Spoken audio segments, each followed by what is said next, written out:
Welcome to the Scratch Golfer's Mindset Podcast. My name is Paul Salter, and I'm a triple-digit golfer on a quest to become a scratch golfer. I'm also a high-performance mindset coach and credentialed hypnotherapist with 15 years of experience helping high performers from all walks of life get unstuck and unlock their full potential. Join me each week as I not only detail my journey, but make mastering the mental game of golf simple, tangible, and relatable so that you can overcome the mental hazards keeping you stuck in the proverbial bunker of poor performance.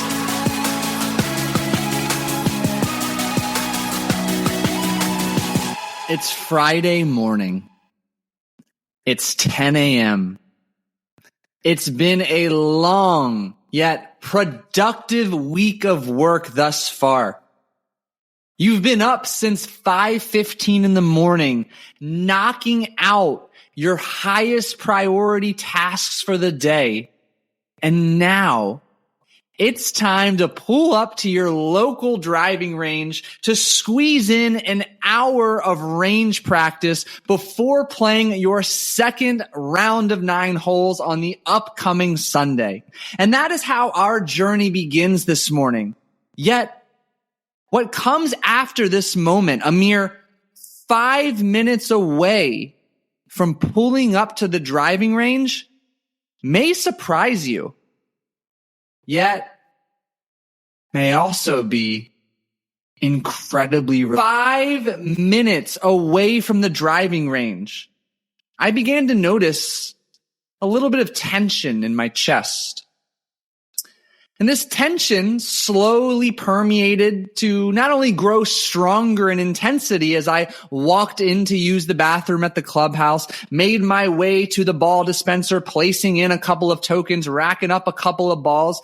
This tension grew in intensity in my chest, began permeating all throughout my chest, into my shoulders and into my neck, so that by the time I grabbed my pitching wedge and started my normal warm-up routine, stretches, movements, arm circles, and all of the above, I was tight. I was tense. I was having an incredibly difficult time rotating through a full range of motion, twisting. Everything in my upper body seemed to be clenching up. And that is where I'll leave you, before ultimately circling back to share a relatable, powerful experience, aha moment, as well as a major takeaway for you when it comes to managing emotions from off the course and learning how to let them go and no longer bring them into your round, practice, or otherwise. Welcome back to another episode of the Scratch Golfer's Mindset Podcast. I am your host, triple-digit golfer, aspiring scratch golfer, Paul Salter. And I also happen to be your high-performance mindset coach and credentialed hypnotherapist who is incredibly passionate about helping you overcome the emotional and mental hazards of your mind, keeping you stuck in the proverbial bunker of poor performance. And we've got a lot to get into today. We're going to talk about what transpired from that practice range session. I'm going to talk to you about my second round of 9 holes. I'm going to talk to you about the new unexpected friend I made during that round of 9, which actually ended up being 12 holes for me, a par included, alongside a couple other higher scores, of course. And we'll talk about a very key, relatable experience I had meeting this man. And I know it's a great teaching point for you, so we'll dive into that. But really where I think today best serves us to begin is by sharing a genuine piece of feedback I received about the podcast. And I think it's a great jumping off point. And I'm reading a literal quote off of my additional monitor. So if you're watching on video, that's what I'm looking at here. And the quote, I like to believe, came with the utmost positive intention. And I'm going to share it with you because I think there's some great teaching points nestled in within this in my response. The quote is as follows. If you shot a 65 on 9 holes and I'm a much better golfer than you. Why the fuck would I listen? Fair point. Very fair point. If you're here for golf techniques, swing assistance, bunker strategies, let me be frank. This is not the podcast for you. And I'll give this gentleman credit because he raised a comparable point as he dug for more information in this conversation or this feedback he shared with me. He said, I think I understand, but I want to know more. He definitely shared this through a lens of curiosity. And it allowed me an opportunity to be very clear and frank with you as my dear listener. You're here for one of two reasons. You are here because you want to follow a journey from someone who is literally committed to being one of the best in the world at a game that is incredibly simple, yet complex and difficult beyond words, to join the 0.5 to 1% of estimated golfers in the world who can consider themselves a scratch golfer. That man, that person in that story is me. If you're here for a genuine story because you have aspirations to either be a scratch golfer or to break 80, even break 90, you are going to learn and get a behind the scenes, raw, unfiltered, often at times incredibly emotional look into what it takes to finally shoot 72, 71 par pending the course to earn that label as a scratch golfer. And what you're also going to get is a strong dose of tactical, effective, practical mental game strategies to help you make significant mindset shifts, to help you improve upon your emotional awareness, management, and regulation so that you learn both off and on the course how to acknowledge and overcome the collection of emotional and mental hazards in your mind that are keeping you stuck in the proverbial bunker of poor performance. As I shared in one of my kickoff episodes, I have 15 years of coaching experience working with high performers from various walks of life. Literally, I began my coaching career as a sports dietitian surrounded by top college, professional, and Olympic athletes. I had a front row seat into the minds, an observatory lens into how they behaved and carried themselves into what made them the best of the best. And this has really served as my foundational coaching approach for the next 15 years as I've worked with successful 7- and 8-figure earners in various businesses, entrepreneurship endeavors, professional poker players, and many other walks of life. So you're here for the journey. You're here for the knowledge. The beautiful thing here is if you're truly a student of life and you come seeking knowledge, you literally set an intention to come here to hear what I have to say, coming with an open mind and an intention to learn or better yourself is a surefire way to do just that, to better yourself. There is a piece of knowledge in every single person's story that if you're willing to listen with an open mind and push your ego aside, that can dramatically change your life. And I hope to provide in an indescribable number of nuggets to help you improve your mental game, not only on the golf, but the beautiful thing about golf, which is what really attracts me to it, is that it's such a beautiful mirror of all of the skills that we must cultivate to shine our brightest, to be, do, and achieve more in every area of life, from parenthood to our marriage, to our careers, to being the best brother, sister, son, daughter, friend, neighbor, whatever it may be, because the beautiful game of golf demands emotional awareness and regulation skills, mindfulness, an ability to cultivate intense presence, emotion, attention, and focus, concentration, the ability to let go of and not give attention to negative self-talk or to give in to defeating self-talk, words of doubt, to be able to cultivate confidence and presence on demand. These are just some of the skills that you will either learn or strengthen while listening to this show. And on top of that, you'll get a large fucking dose of inspiration to be the best golfer and best person you can be, but also a large dose of fucking reality, truth, vulnerability, rawness, as you look inside what it takes to go from, I shot a 65 on my first 9 holes after not touching clubs more than one time in 15 years. On my way to becoming a fucking scratch golfer. Mark my words, you heard it here first. Thought it would be helpful to share that feedback. Appreciate the feedback, Carl, giving me a great opportunity to clarify what this is for, who this is for, why I'm so attracted to the game. The one element I'll add before we really hit the ground running here is I need more play in my life. I need a competitive outlet. I'm competitive as fuck. I'll play golf with you right now, and you might be someone who shoots consistently in the 80s today. I will still ruffle your feathers on the golf course in a polite and respectable way, sometimes, more often than not. I'm going to play with a buddy of mine today. A newfound buddy. It was actually really cool. I got to offer him and deliver a one-on-one mindset coaching call.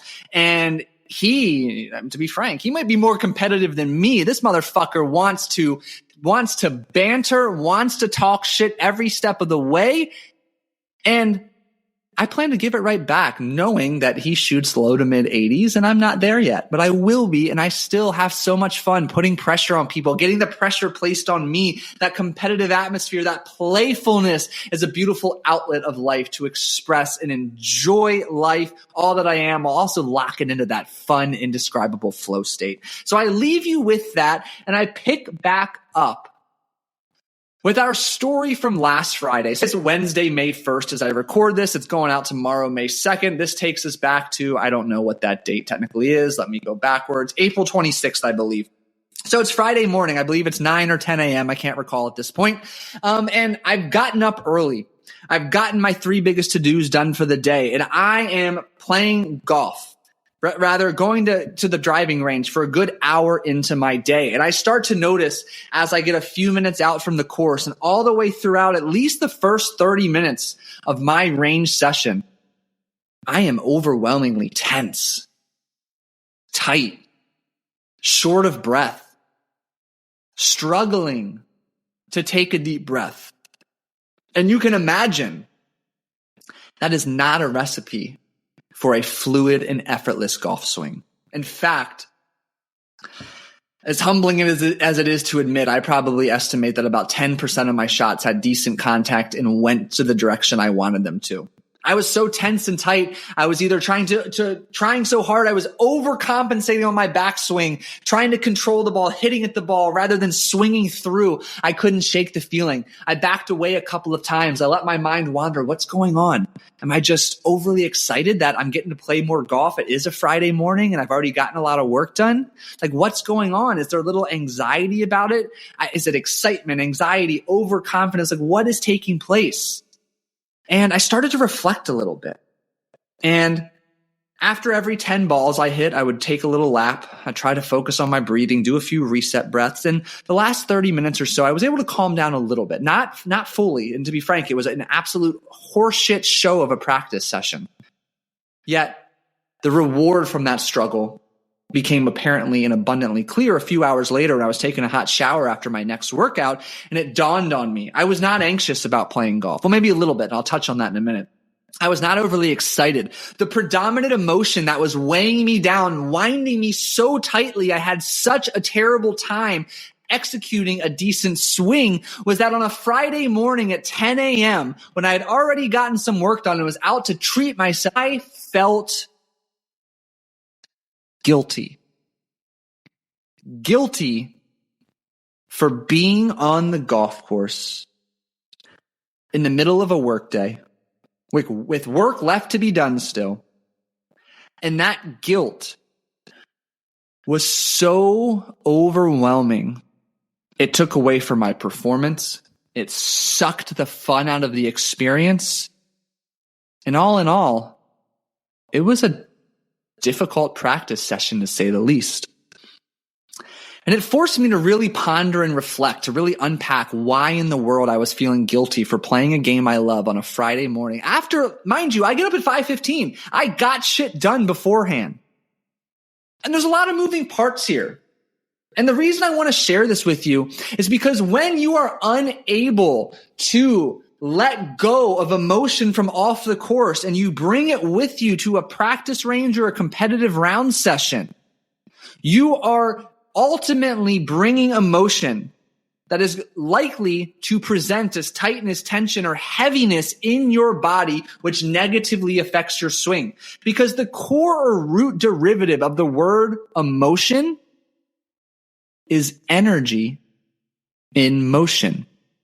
And you might have heard of this before, but basically there is a spectrum of vibrational frequencies of emotion, from anger, resentment, bitterness, to sadness, grief, fulfillment, joy, contentment. They all vibrate at different frequencies. And the way that I like to help, articulate and teach this when I'm working with my clients, and for those of you who can see me on video, is this emotion has moved so much. This emotion of guilt and anxiety, it's come to the surface. And for me, anxiety presents, or guilt presented as tightness in my chest, this constriction, this paralysis-like feeling. This emotion wants to be expressed. It needs somewhere to go. This energy has come to the surface. It's vibrating in a respective frequency. And essentially the emotion of guilt has stepped into the driver's seat of my body, my life in this moment, and it is calling the shots. There inevitably becomes an emotional undercurrent that is influencing my self-talk, my thoughts, my beliefs, my actions, of course, my results, and my reality in this particular moment. So these emotions, if left unaddressed, unchecked, and instead are repressed and avoided, end up first sneakily, but then blatantly wreaking havoc on your mind, your swing, and ultimately your practice session or your round. So the takeaway that I want to share with you, that I want you to extract from this moment, and I'll paint more clarity here in a moment, is that it is an invaluable skill to be aware of, specifically in your body, like the physical location, how and when particular emotions present themselves. As an example, does anxiety present as tightness in your chest? Does excitement present as butterflies or knots in your stomach? Does pressure present as a burden, a weight on your shoulders, traps, or back? Does anger present as tension in the back of your head, the front of your head, or even your neck? If you can begin to identify, and that is your invitation today, as your challenge, as you finish listening to this episode, to begin bringing an element of compassionate curiosity throughout your day, not just on the course, but all walks of your day, of when particular emotions are being experienced. How and where do you experience them in your body? Because that emotion is simply a sign from your body trying to communicate that something's going on. And with more practice and compassionate awareness, you can start to proactively get out in front of these emotions. For example, the moment you notice a little tension in your chest, maybe for you, like me, that's a sign that stress or anxiety is starting to increase a little bit. And the moment you can really key in on that little tingle of tension in your chest, you can proactively get rid of it. You can do some breathing. You can slow down. You can reflect. You can journal. You can listen to music. You can walk. You can do 25 push-ups to shake it out, if you will. It's an invaluable skill that all high performers have, this intense and intimate awareness of when, how, and why emotions show up in their body so that they can quickly nip them in the bud, driver's seat of their life. Circling back, why on a Friday morning getting to play a game that I incredibly enjoy did I feel guilty? Couple variables at play here. First and foremost, I am very much grown up in a work first, play later mentality. My dad was in sales, 100% commission based all of my childhood. I saw this man work relentlessly around the clock. He instilled a tenacious work ethic in me. Though I didn't get his ability to be flexible and play. He did a great job hunting, fishing, hanging out with friends. I kind of didn't look in, or rather I missed that. I didn't absorb that quality. I got the tenacious work ethic. Number two, I am the oldest of 4. And the reason that is valuable information is because around the age of 10, when my little sister and youngest sibling was born, I more or less stopped being a kid. I started stepping into that adult-like role model for my younger siblings. Be a better role model for your siblings, Paul. Set a better example for your little brother, Paul. That was a constant reminder as I was growing up. I, in essence, stopped playing, was always trying to do the right thing, the mature thing. I was studying, I was reading books, I was a straight A student. So I've always had kind of a strained relationship around play. I've never felt safe, comfortable, or it never came naturally to play as an adult. So gifting myself an opportunity to play golf on a Friday felt so incredibly foreign that my body responded in a natural way, because we have to remember an emotion is a pre-programmed response. It's a learned response from a younger portion of our life that was designed to, in essence, keep us safe and protect us at one time. And it makes sense if we go to my story, where at that age, I want nothing more than my parents' approval, validation, love, and acceptance. So, of course, I hear them telling me, be a better role model, set a better example. And I took it differently. I was only a 10-year-old would stop playing, start being an adult. There was guilt if I was playing, and I wanted to impress my parents. So that's how I responded when I would play, when I also had a part of me thinking I should be doing something else that was productive, that was working. And that's still as real as ever in me today. And I didn't even acknowledge it would be a potential emotional hazard of my mind until having this experience. Now, with that said, the other confounding variable that I felt was incredibly worthy of sharing with you, I'm currently doing the 75 hard challenge, which I'm not going to get into. It's a tangent for a different time. But the reason I share it and it's noteworthy is every day I'm committed to doing 2 45-minute workouts. I already work a lot. Throw on top of that these 2 workouts, and then squeezing in a 15-minute drive to and from with an hour of range practice in between. That's an additional 90 minutes on a day that I was also supposed to be spending time with my girlfriend. So there was guilt around that as well. So all these complexities, these layers, these confounding variables influence this overwhelming sensation of guilt that manifested as tightness and tension in my chest and inevitably my shoulders, derailed my swing, my focus, my ability to enjoy myself, and of course, how well I performed. What did I do with said information? How did I learn from it? Number 1, awareness is curative. This in and of itself, this reflective moment I had literally in the shower in the moments after as I journaled for a couple minutes, gave me a lot of peace of mind. I am now more aware than ever, and I can initiate strategies from this awareness to help make sure the same degree or intensity of this feeling does not happen again. Number 2, I expressed this feeling, this situation with my girlfriend, who, because I'm incredibly lucky, met me with the utmost compassion, validation, and support, literally telling me, I think it's so cool that you're all in on golf. Like, go do this. I want you to play. I want you to have fun. And by the way, I like some of my alone time too. Like, win-win situation. She is indescribably wonderful for so many reasons, this being one of them. She lets me be me, authentically me, and supports the fuck out of me in all of my endeavors. But thirdly, I recognized on the way to that practice range session, I skipped my pre-practice routine, 5 to 8 minutes of breath work, of meditation, of some guided or self-hypnosis. So come Sunday morning, when I was ready to play 9 holes, walking 9 holes at an executive course in St. Pete, Florida, I did, in fact, implement my pre-round primer, an 8-minute self-guided hypnosis to help alleviate any potential tension-inducing emotions, help to mitigate the overexcitement that might have been there in the background so that I could remain emotionally neutral, content, and in control, in the driver's seat of the day, of the round, of every stroke and moment. And I can confidently tell you, despite an innumerable number of shanks, slices, and hooks and mishits during that round, I was cool, calm, and collected. I was locked in, open-minded, compassionately curated the way it did. And as we get ready, to transition to that 9 holes and me giving you an update on what inevitably became 12 holes, the reminder and takeaway here is simply emotional awareness.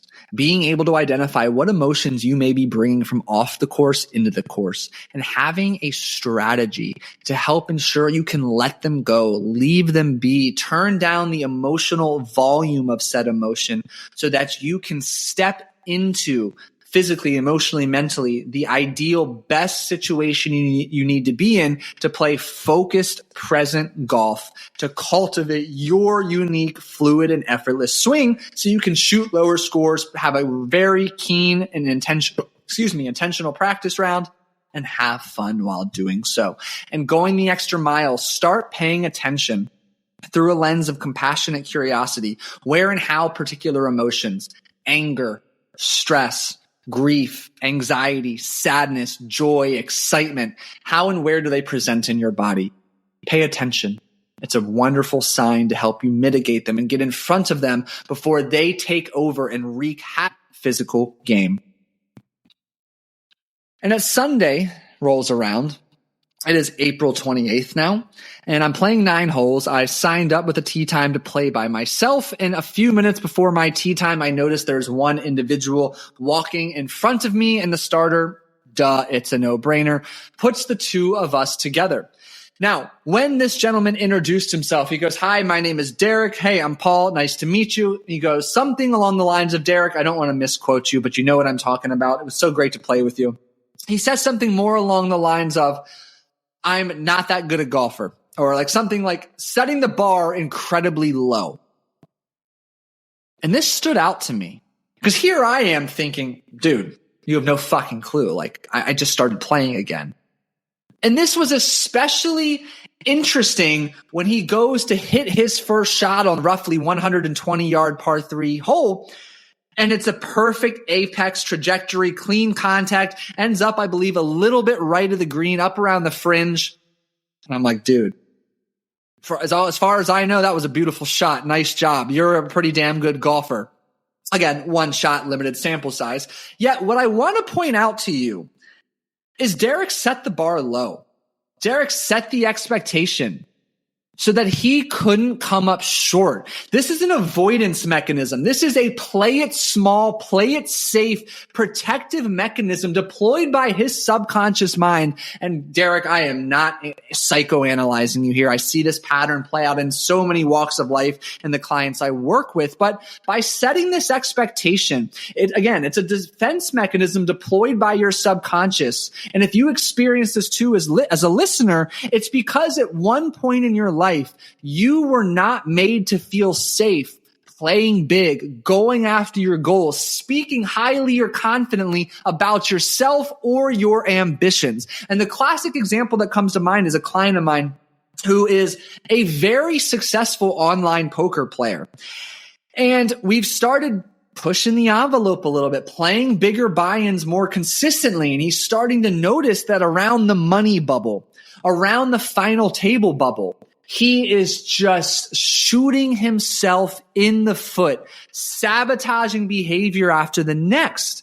And he's having a difficult time expressing his goal of, I want to win a tournament at this buy-in level. I want a final table at this buy-in, because it doesn't play safe to have this much success, or it doesn't feel safe to have this much success. He doesn't feel safe talking about his goals. And through some deep work in our coaching, we were able to unravel an incredibly intriguing, powerful moment at the age of 8 years old, in which his father, who was, for lack of better words, inconsistently present and struggled with alcohol a lot during his life, taught him the game of chess. And in a mere matter of weeks, my client started to beat his dad at chess. Now, mind you, this was really the only one-on-one time that he spent with his dad.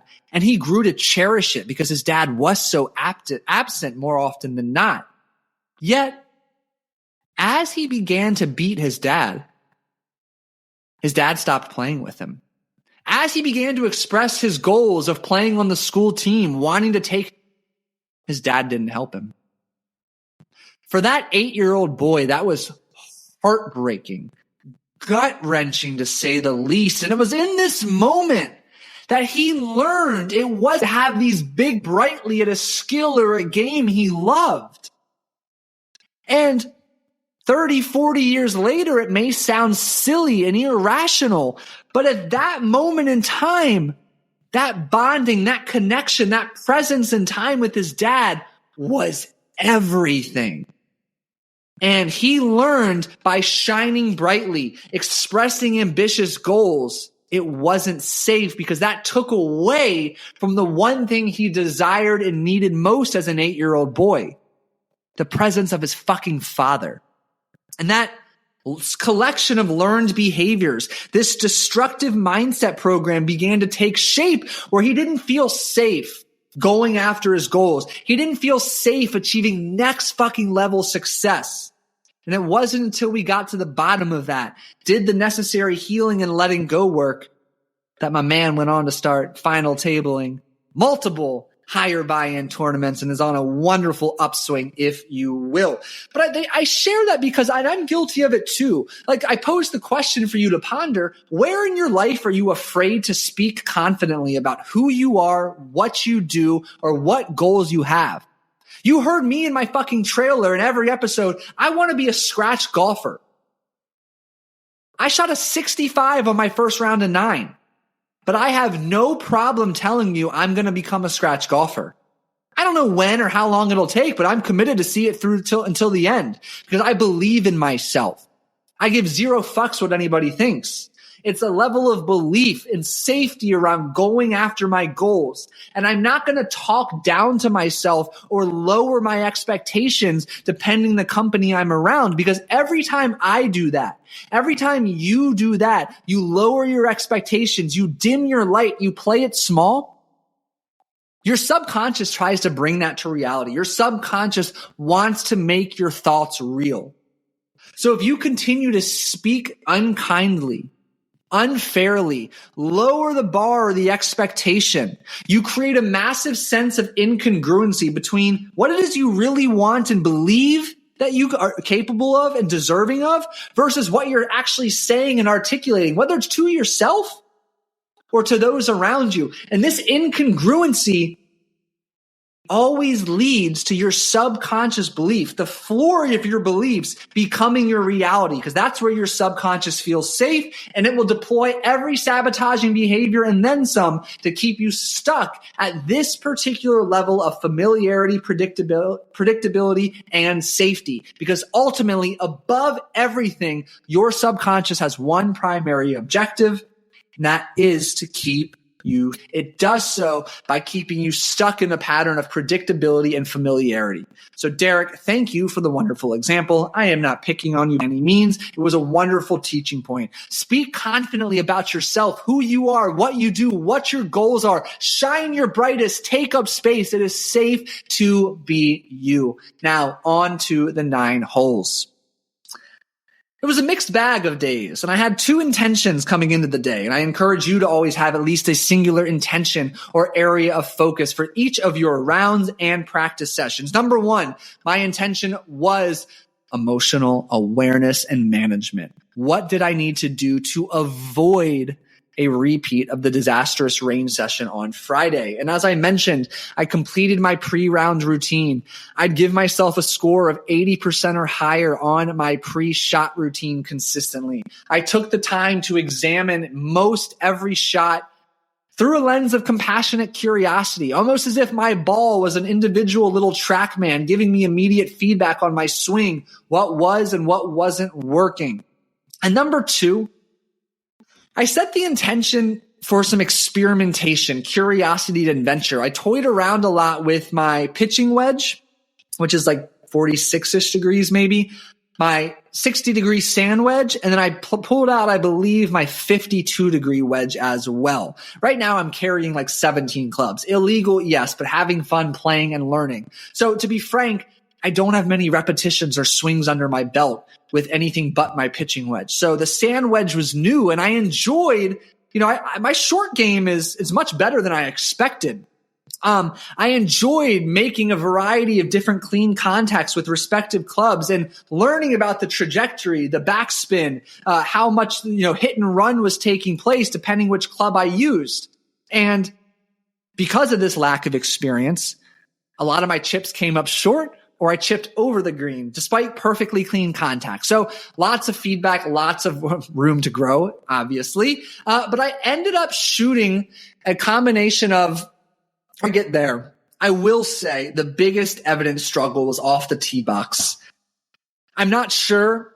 I think now, because it's almost a week removed, I just could not, I still have not been able to replicate how much better I am swinging and feeling in my one-on-one lessons with my coach to the tee box. Not even nearly as replicable during my own solo practice range session. I struggled mightily off the tee box. I think in hindsight, I am still trying to hit the ball versus effortlessly swinging the club. So a lot of work there, continuing to quiet my mind, trust. And I know it's a game of repetition. And let's be frank, I probably still have less than 1,000 swings under my belt. It is what it is. It takes time, but I'm aware and I'm working. So in the first 9 holes, par 27, plenty. I'm looking at all my notes here on my screen because I noted after every hole. Every one more or less is labeled shank, shank, hook, slice, shank, first clean shot. Landed right to the green. That was a good one. Shank, hit a low liner, but landed on the fringe. Didn't start well off the tee box. Shot a 49 on the front 9. But I will say, had some incredibly good putting. Except for one hole where I had a couple, what I like to call anyway shots, where I lined up, yet didn't trust my read or didn't feel comfortable and putted anyway. And that showed. I putt pretty well. I sank 2, if not 3, that were probably between 12 and 16 feet. Really, really good. And then I played an additional 3 holes after Derek and I parted ways. And I ended with, like I said, I kind of hit my sand wedge a little thin on the hole, and it landed on the fringe. I chipped it with my sand wedge to about 8 feet, sank that for par, about a boom, about a day, easy game, called it a day to end on the high note. But what I'll take away is, look, there's still so many inconsistencies present. It's a game of practice. So I got another 30 minutes of practice in on Monday with some plastic golf balls, full swing, and some real balls, doing some chipping, some short yardage situations at a local field. And today on Wednesday, I'm getting ready in a couple of hours to go hit 9 holes. Yeah, in the middle of the day, in the middle of the fucking work week, free of guilt, with a new buddy of mine who is overly, or uberly, maybe is a better word, competitive and a great golfer. So looking forward to that. And to wrap things up, like I really want to just extract one more time. Emotional awareness, when where presents in your body. Be aware, be curious, be compassionate. How are you speaking about yourself and your goals to yourself, to others you care about, to others you don't know? How you speak about yourself, what you believe to be true about yourself, well, that's where you're going to remain. Your subconscious wants to keep you safe. Your subconscious wants to bring your thoughts to reality and make them real. It is up to you to speak, say, feel, believe, and do all that you desire to play at your best. And I thank you so, so much for joining me here today on another episode of the Scratch Golfer's Mindset Podcast. And if you found value today, it means a lot to me if you will share this episode with a friend or fellow golfer. Sharing is the number one way you can support the show. And if you feel inclined to show support by leaving a review and a rating on Apple Podcasts, Spotify, or wherever you are listening to this show, it means so much to me. I'm greatly appreciative as I embark on this new endeavor. I'm so grateful that you are along for the ride. And just a quick heads up, I am toying with the idea of moving to 2 episodes per week. One of them will be a little shorter, fast-paced, more of a recap on my journey style. The other will be more of a longer form teaching, coaching, interview style. I've got already a handful, maybe a half dozen guests lined up who are either scratch golfers or have just broken or are about to break 80. And they're going to come on for an Inside the Mind series of scratch or very good golfers, so you and I can both learn directly from them. And then lastly, a link in the show notes if you'd like to join our free community of aspiring scratch golfers, the Aspiring Scratch Golfer Society on Facebook. The invitation and link to do that can be found below in the show notes. Well, thank you so much for